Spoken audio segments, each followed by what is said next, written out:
It's time for a mega update. Hello, it's been a while, and that's because I've been busy finishing my feature film, which is done.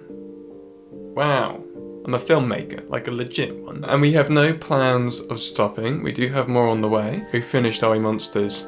That feels weird to say. I'm really happy with it, if I'm completely honest with you. I think it's a fantastic film. I think we've got something really special here. You might be able to see behind me a little sneak peek. This is a 3D print that I've done on that. And this is our werewolf in Are We Monsters. So they're a bit different, they're not hairy and they don't look like wolves, but everything else pretty much works the same.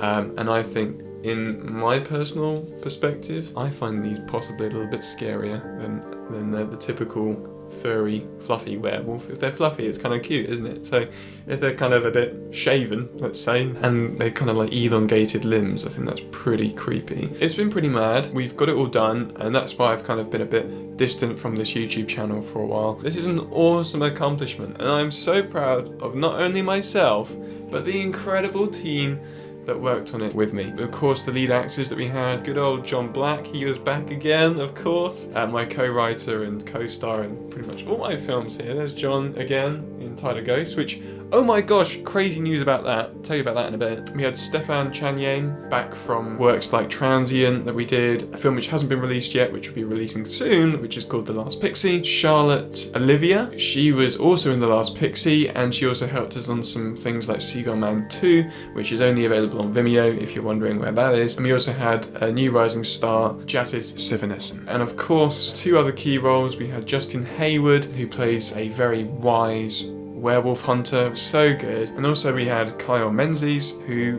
was our monster actor, and oh my gosh, did he absolutely kill it. So cool. For those monster fans among you, you're gonna absolutely love this film and the monsters that we have in it. So how'd it go? Well, it went really, really well. The shoot was incredible. A close friend of mine and the family, friends, they were so kind. They basically said, you can shoot anywhere on the land, and also here's a place to stay, and another place to stay, and another place to stay for all the crew and all the gear. It was like, this is so amazing. So I'm super thankful for them. And if they're watching, thank you. You're awesome. It made it so feasible and possible for us to do. The only issue I can say that made things a little bit tricky was the planes. We were in a direct flight path to Gatwick Airport, which is a little bit of an issue when it comes to sound, but I have been learning how to do proper sound mastering. I learned how to do 5.1 sound mixing, and you know what? Those planes don't exist anymore, which is really cool. So that was the only thing, but as I said, everything else went super smoothly. The weather was pretty much perfect the whole time. Cast and crew, no one was ill. I think there was like a car failure on the way there. That was interesting on the first day. Okay, car broke down. Right. If you're a young producer, definitely plan for the worst. And then if all works out, you then wrap 3 days early like we did. Hey! Which is awesome. We only had like one set of pickups that only required 3 people on set, so 2 actors and me. ADR was a bit interesting because, as you know, we've been in like a national lockdown because of COVID, but that was alright as well because just sent out microphones to people to do their ADR and then sent them snippets of what we'd like, and then with a couple of instructions and things like that. And to be honest, we didn't really need much either ADR wise, and the reason why we didn't need to do that much ADR is because of the amazing work of Ben Polton and the incredible other sound recorders, Bianca, Illy, Grace, Dan, like the team that we've got behind the scenes. They did such a good job with it, and I'm so proud of them. Really amazing stuff, amazing team to work with, and I can't wait to be showing more behind the scenes. The editing stage, that was less fun. I pretty much took on all the post-production roles because of budget constraints, but you know what? I love it, so I don't really mind. The parts that I don't love though are when hard drives die on you. I seem to have a curse. Man, so stressful. So yes, the editing process took a while, and also there's a lot of animation in this one, which you'll be probably quite pleased to know. Seb, why are you suddenly doing animation? It's not really sudden. I've been doing animation since I was 11 years old. I mean, I learned After Effects when I was 11. It's basically an extension of that, but I'm doing a lot more drawn illustrations, and with this one, the techniques that we were using for it were incredibly time-consuming. The general style, scribble style the whole way through, so every single frame couldn't just be like a hold frames. If you needed to draw each frame at least 5 times, so it could then flicker between the random scribbles that we had, and everything's filled in with scribble as well, so you can imagine that it is an absolute exhausting nightmare, and it was, but it looks really cool. So in the total, in the whole film, there's 15 minutes of animation. Looking back on that, I'm a bit crazy. So yes, that took a while. We're basically at the film festival route. As soon as things open up a little bit more, we can try and arrange a get together with the cast and crew so they can come and see the film. We're probably looking at around 2022 when this thing starts to come out. That's just the timeline of film. So yeah, that's Are We Monsters. Talking about things that are out now. Tighter Ghosts. Tighter Ghosts is out officially, which is seriously cool. Now it's on things like Plex.tv, it's on Tubi TV, and it's coming to more platforms as well. So if you're in the UK, you can check it out on Plex.tv. You can actually watch it for free. You just have ads. Yeah, just watch it for free. May as well. So if you haven't yet, check it out. I'll put a link in the description. You can buy it on Amazon or Vimeo on demand. It's on all those places as well now, which is really cool. Loads of cool things happening with Tighter Ghosts now that it's finally out. Hence the massive poster to celebrate. Woohoo! Aside from all this, I've been making loads of cool stuff. I started an animation company. It's called Bubble Lightning. So we've got Bubble Light Productions for our filmmaking stuff, and we've got Bubble Lightning for our animation work. So we've kind of split ourselves into 2 domains now, which I think is really cool. And you know what? I've been absolutely loving making animations. The stuff that we make is very high energy, very much for youthful brands, for fashion labels. Yeah, it's pretty cool. It's really fun. The amazing team that we've got on board, we've got John, obviously, who's helping out with client management and writing and acting. We've also got Sophie Davies, who actually produced Are We Monsters. She's helping out with all producing of the projects and also finding clients and communicating with clients and photography.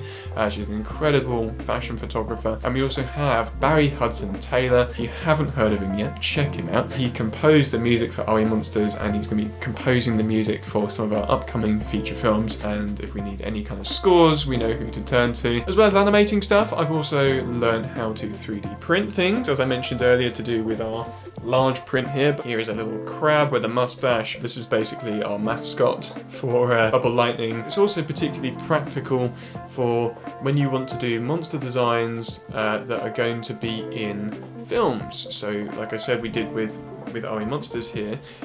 This one is for one of our upcoming feature films, so if I want to show the actors what the creature is going to look like, I can just very quickly model it and then print it out and then give them this on set and say it's going to be this, but 50 times larger. But yeah, I'll be sure to be making a lot more videos about 3D printing soon. I also got a VR headset recently for creating stuff. I haven't really played many games on this, if I'm honest. I'm not really that much of a gamer. Pretty much use this for creating 3D modeling. Before we shoot anything, I can walk around the space and take photos and do the storyboard as if I was actually doing the film. What? So anyway, that's what I've been using it for. And you know what? It's awesome, and I'll be doing a video on that later. As for what's coming next, if you go to the YouTube banner at the top of my YouTube channel, I give a little hint as to one of the features that we've got coming up. At the moment, it's called Juicebox. That isn't its actual title, it's its working title. When we're ready to reveal the actual title, we shall be, but for now, it's codenamed Juicebox. This story that we're working on is so cool. It feels so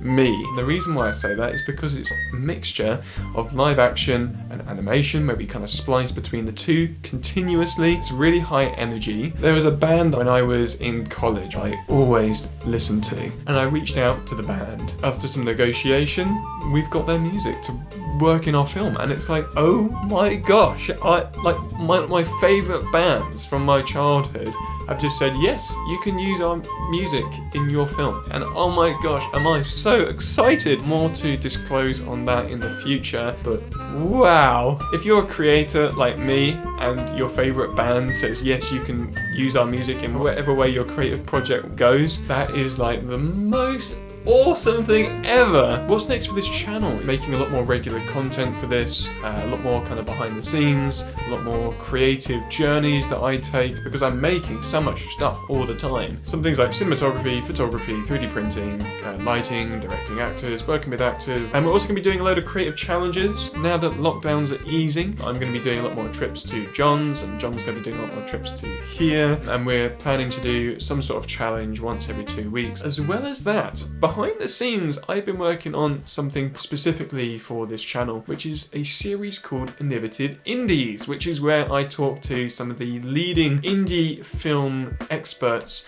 across the UK and beyond, and talking about the kind of things that they're doing to innovate the film industry and their projects that are quite revolutionary in what they're doing. And I think it's really cool to share these kind of stories, which will gradually start trickling out about once a month. If you feel like you're watching and you're like, oh, I'm doing something that's quite innovative, just let me know. Just send me a message on like Twitter or Instagram or anything like that. And that is everything that I've been working on. I've probably been doing more than that, probably, most definitely. But that's everything I can think of and put into a little list.